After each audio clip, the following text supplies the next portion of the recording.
Ma'asyiral muslimin wal muslimat rahimakumullah, mengenai pembahasan tentang khilafah atau khalifah, tentu pembahasan yang sangat panjang dan mendalam, dan kita tidak membahasnya pada kesempatan mengkaji tafsir yang singkat ini.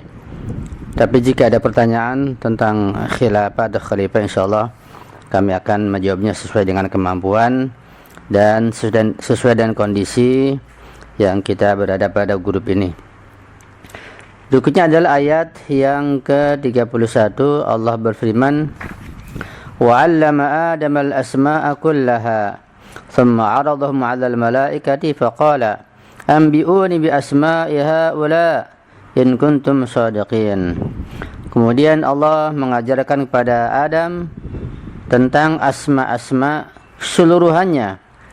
Ya, seluruh asma Allah ajarkan kepada Adam. Apa asma itu? Kita akan bahas nanti. Kemudian setelah Adam memahami asma-asma semua itu, Adam diperintahkan untuk menampakkannya, memaparkannya kepada para malaikat.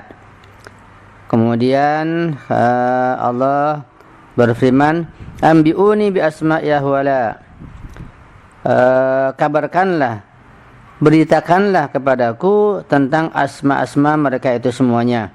In kuntum shadiqin, jika kalian malaikat adalah orang-orang yang benar. Itu tawaran Allah kepada para malaikat. Di sini sangat jelas bahwa Adam memiliki keutamaan dan keistimewaan dibanding makhluk yang lain. Sebagai makhluk manusia, Allah mengajarkan kepada Nabi Adam tentang seluruh asma-asma yang ada di alam semesta ini.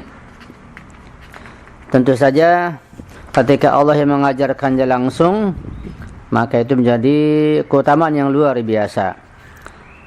Bahkan bukan hanya Nabi Adam, iblis pun pernah mendapat pengajaran langsung dari Allah, sehingga iblis menjadi guru para malaikat. Kalau bukan dari Allah, dari mana ilmunya iblis? Tentu dari Allah. Dan bahkan iblis mengajar ribuan tahun para malaikat sehingga punya mimbar yang sangat besar. Tetapi ketika iblis itu congkak, sombong, takabur, meremehkan yang lain, tidak mentaati perintah Allah, maka runtuhlah, jatuhlah kekuasaannya dan keilmuannya, hingga tidak ada artinya.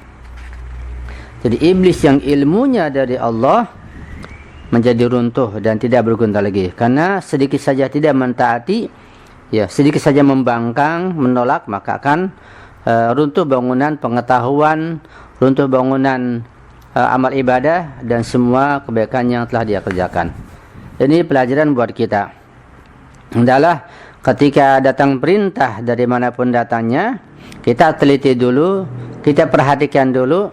Ketika betul-betul perintah itu bersumber dari Allah Subhanahu wa Ta'ala dan melalui orang-orang yang jujur, dari Rasulullah, dari para ma'asumin, dari para ulama, maka sekalipun perintah itu berat, jangan kita tolak, jangan kita abaikan atau apalagi kita remehkan, karena akan berakibat, akan meruntuhkan pengetahuan kita seluruhnya, meruntuhkan semua amal ibadah kita.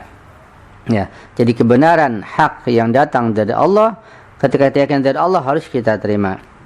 Apalagi kalau lihat para ma'asumin, lihat Rasulullah SAW yang sampai kita menolaknya. Ini pelajaran buat kita sangat penting. Di sini pun kita memahami bahwa malaikat sedang diuji oleh Allah Subhanahu wa Ta'ala. Malaikat mendapat ujian juga dari Allah Subhanahu wa Ta'ala, karena Allah tidak memilih mereka menjadi khalifah di muka bumi ini, sehingga Allah tidak mengajarkan para malaikat sebagaimana Allah mengajarkan kepada Nabi Adam tentang berbagai macam asma'nya.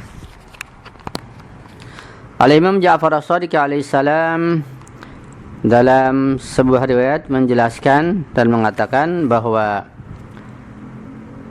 Inna Allah Azza wa Jalla 'allama Adama asma'a hujajihi kullaha thumma 'aradahum wa hum arwahun 'alal malaikati. Sesungguhnya Allah Subhanahu wa Ta'ala, perhatikan riwayat ini baik-baik, Sesungguhnya Allah Subhanahu wa taala telah mengajarkan kepada Adam tentang seluruh asma-asma'nya, yaitu para hujjahnya seluruhnya.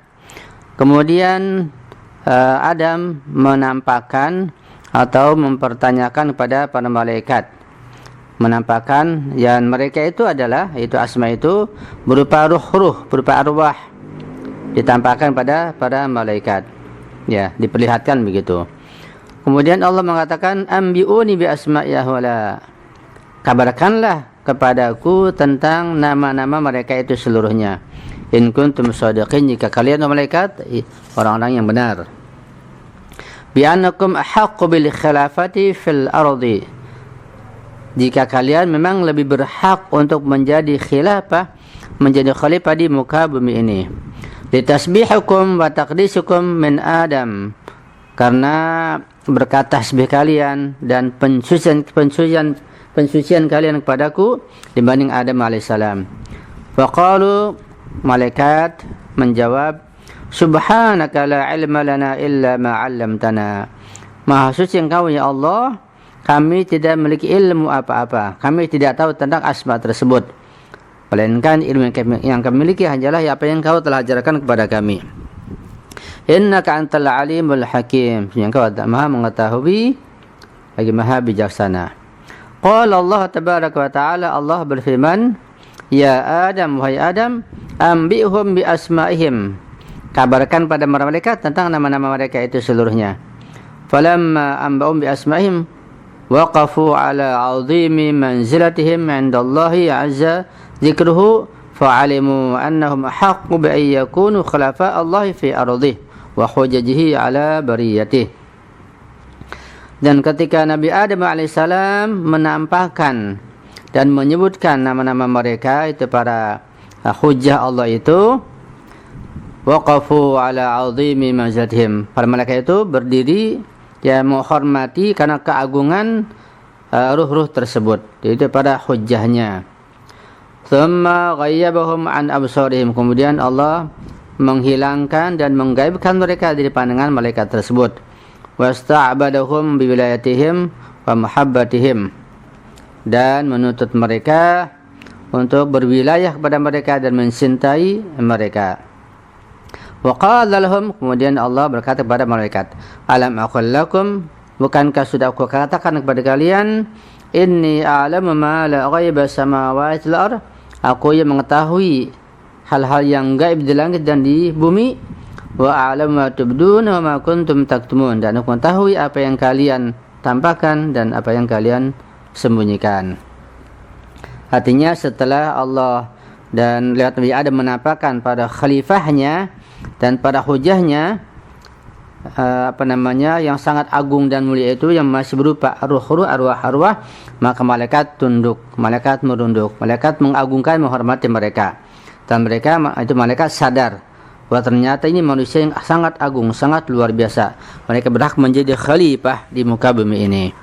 Itu berkaitan dengan masalah imam yang ke-12. Ya, jadi menurut riwayat ini, asma-asma, nama-nama, seluruh nama-nama dan asma yang Allah ajarkan kepada Nabi Adam adalah para hujjahnya, para ma'asumin, imam 12 atau manusia-manusia suci tersebut, 14 manusia suci, sehingga mereka mengenal asma-asma ini dengan baik secara global dari Nabi Adam alaihissalam. Ya. Mudah-mudahan pada kajian yang akan datang kita akan kaji lagi seputar masalah asma ini atau yang berikutnya, insyaallah. Dan pertemuan malam ini cukup sekian saja. Mudah-mudahan kita bisa memahami dengan baik dan dengan penuh, insyaallah, dengan penuh ketakwaan pada Allah Subhanahu wa taala. Saya akhiri, mohon maaf dan mohon doa selalu. Wassalamualaikum warahmatullahi wabarakatuh.